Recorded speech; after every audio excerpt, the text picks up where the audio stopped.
All right.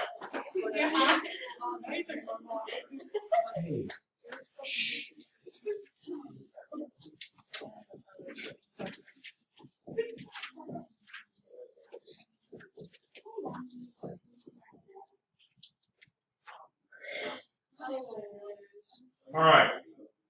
Now remember, in this problem, X was the number of years after 1978.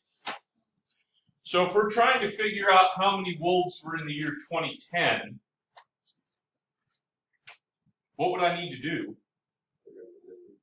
Figure out the difference. So I could say 2010 minus 1978, that'd be 32, right? So what would have to happen with the 32? Yeah, you can plug it in for X.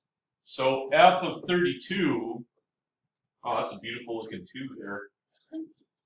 1.26 e to the 0.247 times 32. Now, listen to me very carefully. If you have one of those calculators that you can just type a bunch of stuff in and hit equals and it gives you an answer, there's a good chance that you're going to have to put parentheses around that exponent.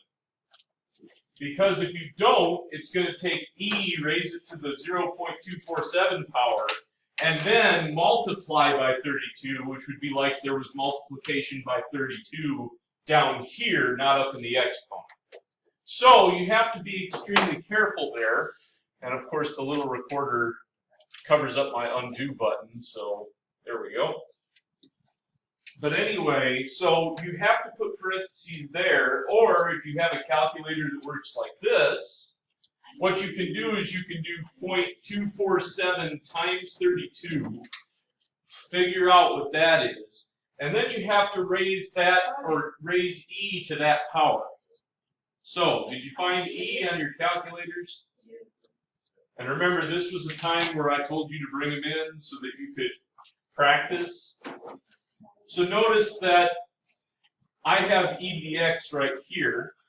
A lot of times it's with your ln, so if you can't find it, look around where the ln button is. And then I have to multiply that by 1.26. So it would appear that that would come out to be approximately 3,412 wolves, and apparently some in utero, like in the womb. So,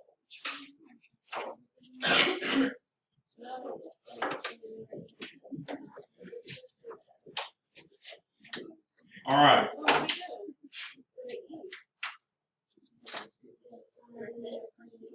Yeah.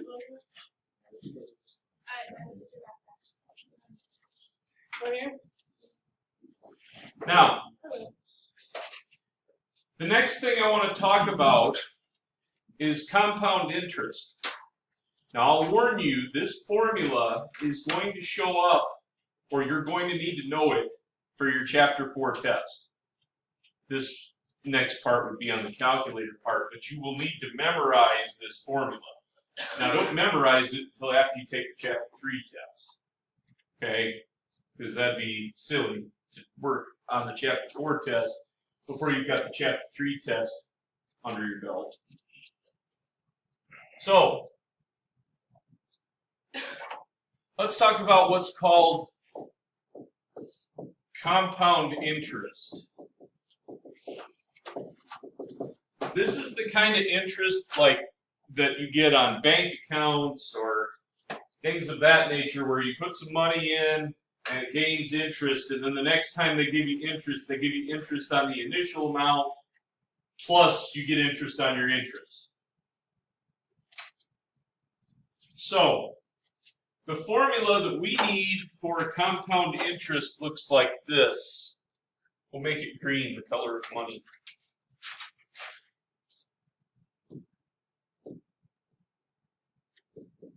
That's a 1, that's so you can tell it's not an L.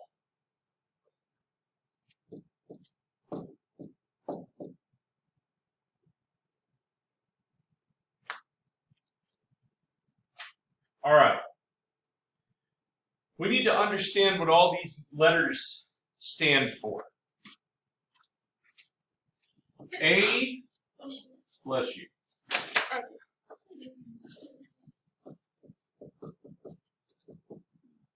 A is your accumulated amount.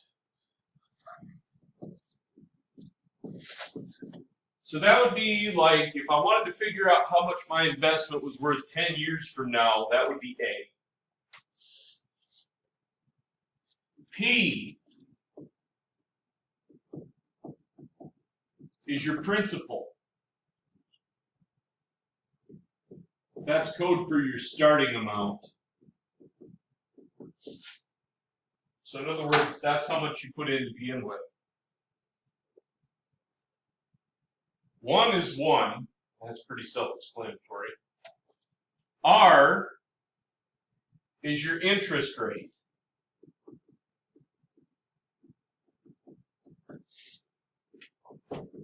But this rate has to be written as a decimal, not as a percent. So you might have to convert it. N is the number of times compounded per year.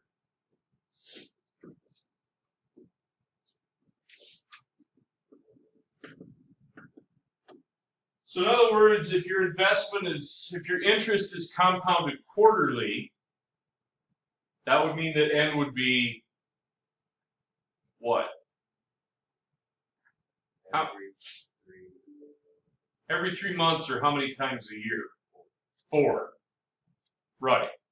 If it were compounded monthly, then N would be 12. Make sense? All right. And T is, of course, time in years.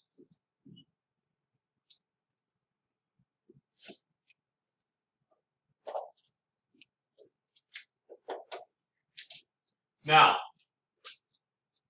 something strange happens, and it would take some calculus to explain to you why it happens. So you're just going to have to trust me. But if you let N become really, really big, like for instance, let's say that we started compounding our interest every hour. There are a lot of hours in a year. Or every minute. There are 525,600 minutes in a year. Thank you, rent. Because there's a song in the musical Rent. 525,600 minutes. How do you measure you? Anyway, my wife's into that sort of thing, so that's why yeah, I'm sure. But anyway, where was I? Yeah? This compounding continues. That's what we're about to do. So,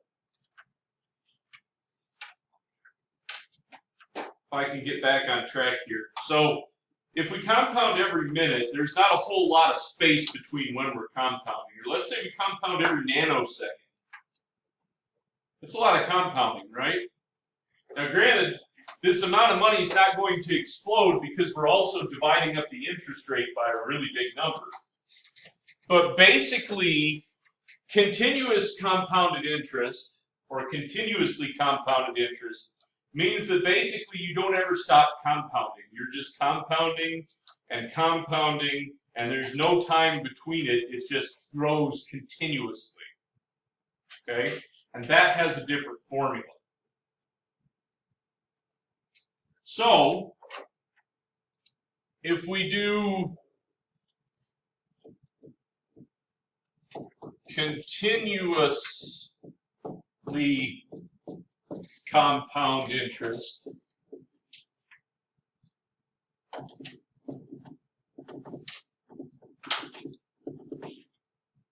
that formula simplifies into this formula. And again, I would need some calculus to prove that to you, so you're just going to have to trust me. PERT.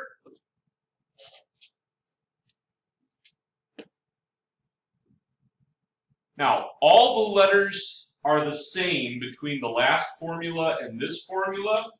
The only difference is that E is the natural base. So let's work with these formulas.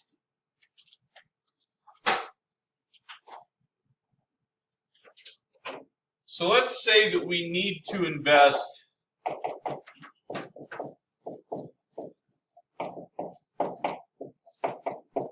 $8,000 for 6 years.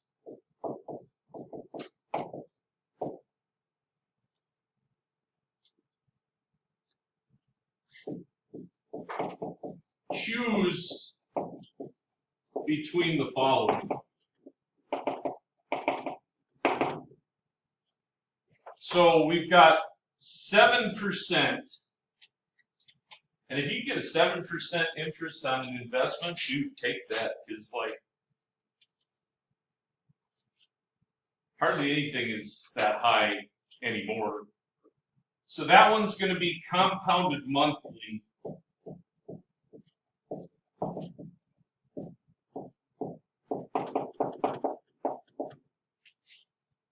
Or 6.85% compounded continuously.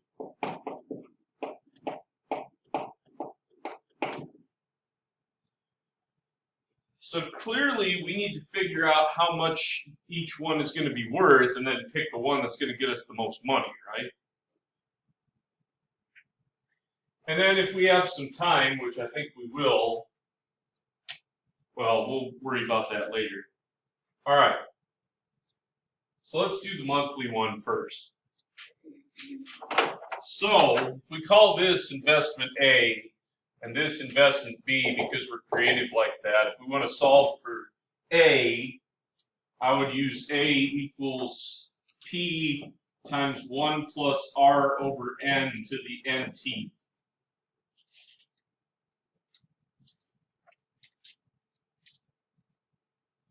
So how would I fill this in?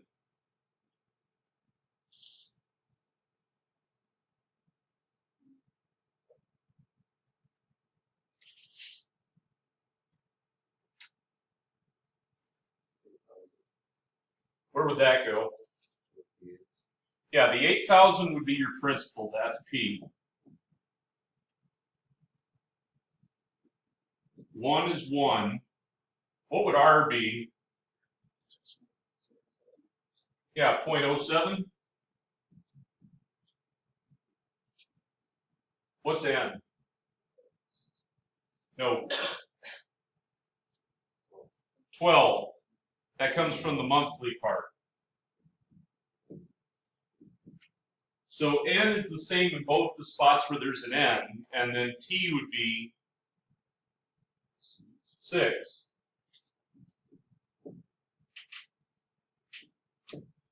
So let's crunch this. The first thing that I would do to make sure that we didn't make a mistake, just do 12 times 6 at first. That's 72. So on this calculator, I'm going to work this from the inside out. On some of your calculators, you could probably type this in and just hit enter. But I'm going to do 0.07 divided by 12. I'm going to add 1 to it. And notice, I'm not rounding this off. I'm keeping it as is. Then I'm going to raise that to the 72nd power. And then I'm going to multiply that by 8,000. And you should get $12,160.84.